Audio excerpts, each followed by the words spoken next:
دوسری چیز جسے بہت سارے لوگ ناپاک سمجھتے ہیں لیکن حقیقت میں وہ پاک ہے، ناپاک نہیں ہے، وہ ہے ایسے جانور کا پیشاب و پاخانہ جس کا گوشت کھانا حلال ہے۔ ایسے جانور کا پیشاب اور پاخانہ جس کا گوشت کھانا حلال ہے، اس کا پیشاب و پاخانہ ناپاک نہیں ہے، پاک ہے۔ پاک ہونے کا مطلب کیا؟ اگر کسی کے جسم پر لگ جائے یا کپڑے پر لگ جائے تو اسی کپڑے سے وہ نماز پڑھ لے تو اس کی نماز درست ہے۔ اسی کپڑے سے نماز پڑھ لے تو نماز پڑھنا درست ہے۔ بعض لوگ جو کہتے ہیں کہ ناپاک ہے وہ کہتے ہیں کہ پھر آپ اس کو کھاؤ، تو پاک ہونے کا معنی یہ نہیں کہ اسے کھایا ہی جائے، ہر پاک چیز کھائی نہیں جاتی۔ جیسے یہ ناک سے نکلنے والا جو نیٹا ہے یہ سب کے نزدیک پاک ہے، لیکن کیا کوئی دوسرا اسے کھا سکتا ہے؟ تھوک ہے، پاک ہے، لیکن کیا کوئی کھا سکتا ہے اسے؟ مٹی ہی ہے، پاک ہے، تو کیا کہا جائے گا؟ اس کو کھا بھی سکتے ہیں؟ تو پاک ہونے کا معنی نہیں کہ کھایا بھی جائے، پاک ہونے کا معنی یہ ہے کہ اگر لگ جائے جسم میں، کپڑے میں، یا پانی پہ گر جائے اور اس کا رنگ بو مزہ بدل جائے تو اس سے پانی ناپاک نہیں ہوگا، جسم ناپاک نہیں ہوگا، کپڑا ناپاک نہیں ہوگا، اس میں نماز پڑھے تو کوئی حرج نہیں ہے، پاک ہے۔ یہ اس کے پاک ہونے کی دلیل کیا ہے؟ رسول اللہ صلی اللہ علیہ وسلم جب مدینہ ہجرت کر کے گئے تو کچھ لوگ مدینہ آئے ہجرت کر کے، لیکن انہیں مدینے کی آب و ہوا راس نہیں آئی اور وہ بیمار پڑ گئے۔ اللہ کے رسول سے انہوں نے شکایت کی تو کہا اللہ کے رسول نے کہ آپ لوگ فلاں جگہ جائیں، وہاں پر اونٹ کے باڑے ہیں، وہاں جا کر اونٹ کا پیشاب پئیں، اونٹ کا دودھ پئیں، اس سے آپ کی بیماری انشاءاللہ ختم ہو جائے گی، شفا مل جائے گی۔ یہ حدیث دلیل ہے کہ اونٹ کا پیشاب اور اسی طرح دوسرے وہ جانور جن کا گوشت کھانا حلال ہے وہ پاک ہے۔ اب کوئی کہے کہ اللہ کے رسول نے علاج کے لیے کہا تھا، اس وجہ سے اسے ہم مستثنیٰ کریں گے بس، لیکن اصل مسئلہ میرے بھائیوں یہ نہیں ہے۔ شیخ الاسلام ابن تیمیہ رحمہ اللہ کے دادا ابو البرکات ابن تیمیہ رحمہ اللہ اس حدیث سے استدلال کرتے ہوئے فرماتے ہیں کہ اصل مسئلہ جو ہے، اگر یہ چیز ناپاک ہوتی، گرچہ دوا کے طور پر ان کے لیے استعمال کرنا جائز قرار دیا ہو شریعت نے، اگر یہ چیز ناپاک ہوتی تو ظاہر سی بات ہے کہ وہ اس پیشاب کو کسی برتن میں لے کر پئیں گے، وہ برتن بھی کیا ہوگا؟ ناپاک ہو جائے گا۔ وہ جب پئیں گے تو منہ میں بھی لگنا یقینی ہے، وہ منہ بھی ناپاک ہو جائے گا۔ اللہ کے رسول نے انہیں یہ تعلیم نہیں دی کہ جس برتن میں رکھ کر پیو گے یا تمہارے منہ میں جو پیشاب کے حصے لگ جائیں گے اسے تم بعد میں دھل لینا، اس کے بعد تم پاک ہوگے، اس کی تعلیم اللہ کے رسول نے نہیں دی۔ یہ دلیل ہے کہ اللہ کے رسول کا انہیں یہ تعلیم نہ دینا کہ تمہارے منہ ناپاک ہو گئے، وہ برتن ناپاک ہو گئے جس میں تم اونٹ کا پیشاب لوگے، یہ اس بات کی دلیل ہے کہ یہ ناپاک نہیں ہے، اور اس کے ناپاک ہونے کی کوئی دلیل بھی نہیں ملتی ہے، تو یہ ناپاک نہیں بلکہ پاک ہے۔ بسم اللہ الرحمن الرحیم۔ بعض ساتھی یہ سوال کرتے ہیں کہ اونٹ کا پیشاب یہ جائز ہے یا ناجائز ہے، یعنی حرام ہے یا جائز ہے، یا یہ کہیں کہ یہ پاک ہے یا ناپاک ہے، تو اونٹ کے پیشاب کا کیا حکم ہے؟ تو اس کا جواب یہ ہے، جبکہ وہ اعتراض میں یہ بھی کہتے ہیں کہ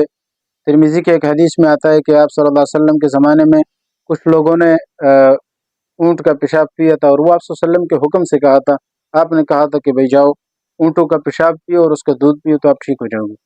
کہتے اس سے پتہ چلتا ہے کہ یہ تو جائز ہے، تو اس کا شرعی حکم کیا ہے؟ دیکھیں، پیشاب کوئی بھی پیشاب ہو دنیا کا، حلال جانور کا ہو، حرام جانور کا ہو، انسان کا ہو یا جانور کا ہو، کسی بھی صورت میں کوئی بھی پیشاب جائز نہیں ہے، ناپاک ہے، حرام ہے، اس کا پینا بھی حرام ہے۔ وہ اگر کپڑوں پر لگ جائے تو کپڑے ناپاک ہو جاتے ہیں، اس کے پاک ہونے کے کوئی حکم نہیں ہے۔ اچھا، اور اس پر صریح حدیث موجود ہے، اللہ کے رسول صلی اللہ علیہ وسلم نے فرمایا استنزہوا من البول فإن عامۃ عذاب القبر منہ، پیشاب سے بچو، اس لیے کہ عموماً عذاب قبر وہ اسی سے ہوتا ہے۔ اچھا، تو اس میں اب یہ حکم قطعی حکم ہے، صحیح جو حکم ہے وہ یہی ہے۔ باقی آ گیا اس جانور کا پیشاب، تو اس کا کیا حکم ہے؟ تو اونٹ کے پیشاب کے بارے میں یہ مسئلہ ہے کہ حناف کے ہاں یا کسی بھی مذہب میں یہ جائز نہیں ہے۔ بعض علماء اس کو جائز سمجھتے ہیں، جائز کا مطلب یہ کہ اس کو پاک سمجھتے ہیں، لیکن صحیح یہ ہے کہ ناپاک ہے۔ اور یہ جو حدیث میں آتا ہے، ترمذی کی روایت ہے، کچھ لوگ جو منافق تھے، وہ منافق تھے، ظاہراً مسلمان ہوئے، وہ مدینے میں آئے، اور مدینے میں آنے کے بعد انہوں نے جب آب و ہوا ان کو موافق نہیں آئی، ان کے پیٹ پھولنے لگے اور پیاس ان کو زیادہ لگتی تھی، تو انہوں نے شکایت کی اللہ کے رسول صلی اللہ علیہ وسلم کو کہ یا رسول اللہ ہم بیمار ہو گئے۔ آپ صلی اللہ علیہ وسلم نے ان سے فرمایا کہ جاؤ، مدینے کے باہر صدقے کے اونٹ ہے، وہ چر رہے ہیں، تم جاؤ اور اس اونٹ کا پیشاب بھی پیو اور ان کا دودھ بھی پیو۔ اور یہ الفاظ ہے کہ اشربوا من البانها و ابوالها، اس کا دودھ اور پیشاب یہ دونوں پیو۔ تو جب یہ حکم دیا، وہ لوگ گئے اور انہوں نے وہ پیا، وہ ٹھیک ہو گئے۔ تو اس وجہ سے یہ اللہ کے رسول صلی اللہ علیہ وسلم نے ان کو حکم دیا۔ تو اس حدیث سے کیا پتہ چلتا ہے کہ وہ جائز ہے یا نہیں ہے؟ تو فقہاء نے لکھا ہے، محدثین نے، کہ اس حدیث کا اور دوسرے حدیث کا موازنہ کیا جائے تو یہ پتہ چلتا ہے کہ پیشاب کا جو پینے کا حکم ہے وہ جائز نہیں ہے، کیونکہ یہ حدیث پہلے زمانے کی ہے، اور وہ جو پہلے میں نے حدیث آپ کو بتائی کہ عموماً عذاب قبر اسی سے ہوتا ہے، وہ بعد کے زمانے کی ہے، اس لیے پہلے والی حدیث یہ منسوخ ہے اور یہ ناسخ ہے۔ منسوخ پر عمل نہیں ہوتا، ناسخ حدیث پر عمل کیا جاتا ہے۔ اس لیے وہ جو حدیث ہے اس کے مطابق پیشاب کا پینا یا اس کا پاک ہونا یہ ثابت نہیں ہوتا۔ یا دوسرے جواب یہ بھی دیا جاتا ہے کہ دراصل وہ جو مدینے کے وہ منافق تھے، مدینے میں جو منافق آئے تھے، وہ اللہ کے رسول صلی اللہ علیہ وسلم کو وحی کے ذریعے بتا دیا گیا تھا کہ ان کے شفا اور ان کی بیماری کا ختم ہونا، اس کا علاج صرف یہی ہے کہ یہ اس طرح کرے، یہ پیشاب پیے۔ تو یہ ان کے لیے یہ کہو کہ خصوصیت تھی، یا یہ کہو کہ ان کی بیماری کے ٹھیک ہونے کا اور کوئی علاج تھا ہی نہیں، صرف یہی علاج تھا۔ تو اس علاج کی بنیاد پر وہ لوگ چونکہ مضطر ہو گئے تھے، جس کو کہتے ہیں نا مجبور ہو جانا، اس کے علاوہ اور کوئی حل ہی نہ ہو، تو اپنی زندگی بچانے کے لیے اس طرح کی مجبوری کی حالت میں کوئی بھی جو حرام چیز ہوتی ہے وہ مضطر کے لیے جائز ہو جاتی ہے۔ مثال کے طور پر ایک آدمی بھوک سے مر رہا ہے،